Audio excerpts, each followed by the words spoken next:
So one of the big things I'm looking forward to this year is that I hope that we'll see a new Smash Bros for the Switch.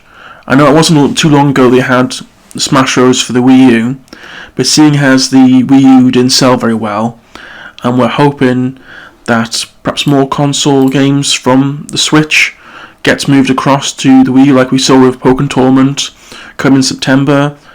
So I can't wait to play Smash Bros on the Switch, playing against mates as my main Ike going up against, well, perhaps some new characters, but even if it's just a remastered, redone, another version of Smash Bros that gets ported to the Switch, I'm happy with that. Probably not expecting it this year, but ideally pretty soon.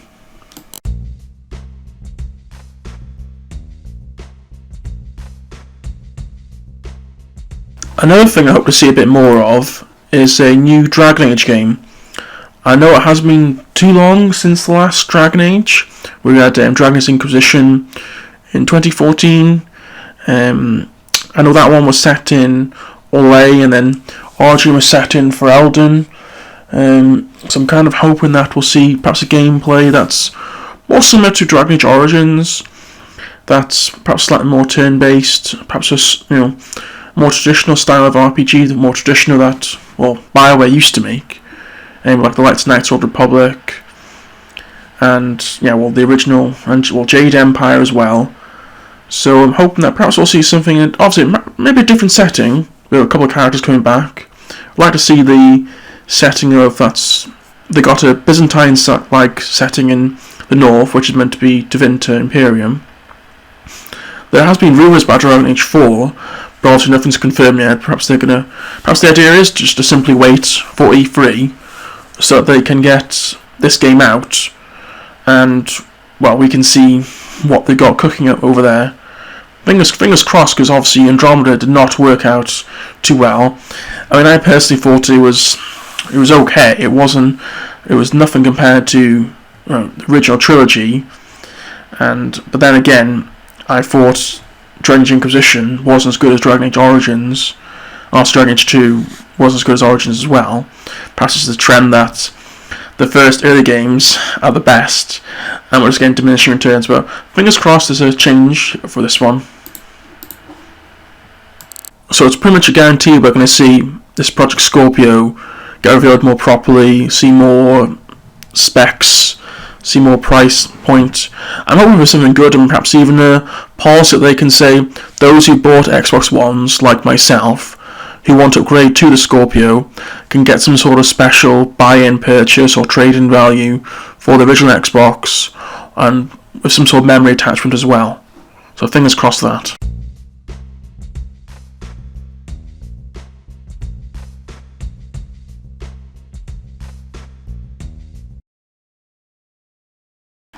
So one of the big things perhaps for this year, Microsoft really need to kick it out of the box, or kick it out of the park, or whatever the phrase is. They need to actually make a bit of an impact this year in order to try and win back some of these gamers that they've lost out on, as they've not really had too many exclusives recently. The last one I can think of is probably Gears 4 really, and to be honest that wasn't as good as previous titles, and they need to replace the likes of Fable Legends and Scalebound. Obviously Crackdown 3 and Sea of Thieves looks like it could be pretty good, but they need a lot more really, just to show the tide over into 2018 and for the new Scorpio launch. I mean, also Scorpio is going to have 4K gaming potential, so they're going to need to show something that says, hey, come on, buy these Xboxes, buy these Scorpios, and play these great games on them. So fingers crossed, but also it's as an Xbox gamer, it's kind of jealous looking over at the PlayStation gamers and seeing what they're getting. Obviously, if it was it'd be nice if both were on all consoles, but hey, what are you going to do? And when you made a decision, you're kind of stuck with it. So just fingers crossed over here that they can actually bring out some new and interesting games for us, and make it a bit more interesting for us all, competitive, because it's always nicer to have companies competing, because if it's always one side's always dominating, it's not really good for us in the long run anyway. In the end, Microsoft got complacent because Sony were doing so well, and vice versa. And then obviously it was the same with Nintendo back in the day. So here's fingers crossed over here that we get something really interesting and fun to play.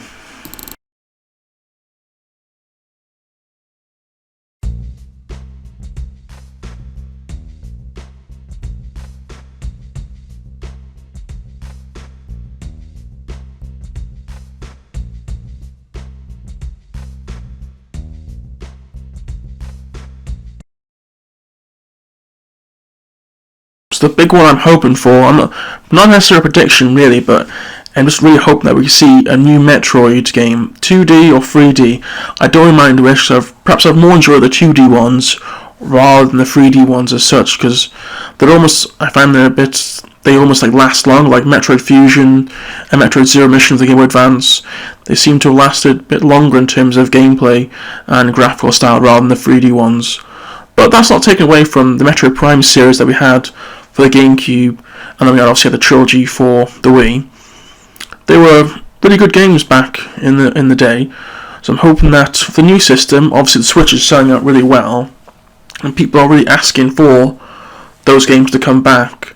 So just gotta hope that perhaps they're bringing back more Wii U games across to the Switch, that we'll see the likes of good franchises that have not seen much light of day for a while returning to Nintendo's platform, because they're in a strong position now. 7 million Switches sold.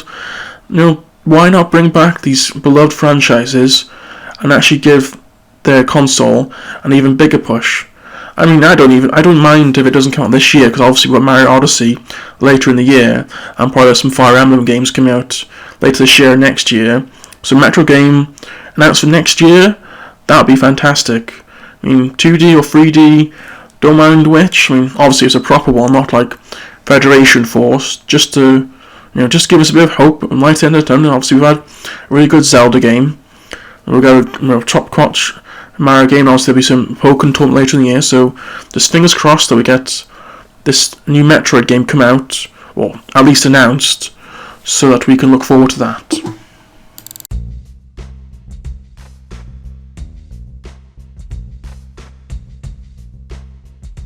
For watching this EuroHybrid video about E3 hopes and predictions. If you've enjoyed it, please subscribe. We're hoping to bring more content about games coming pretty soon, starting next week with a video about Nintendo. We're also going to start a series about the history, so starting with the Roman Empire next week, and then as we get into the Game of Thrones season, we're going to talk about how a lot of historical contexts are linked into Game of Thrones, so like stuff Dothraki and Mongols, Vikings, Islanders, and much more. So if you'd like to see that, please leave a comment, asking for whatever you like. I hope to see you again soon. Bye bye.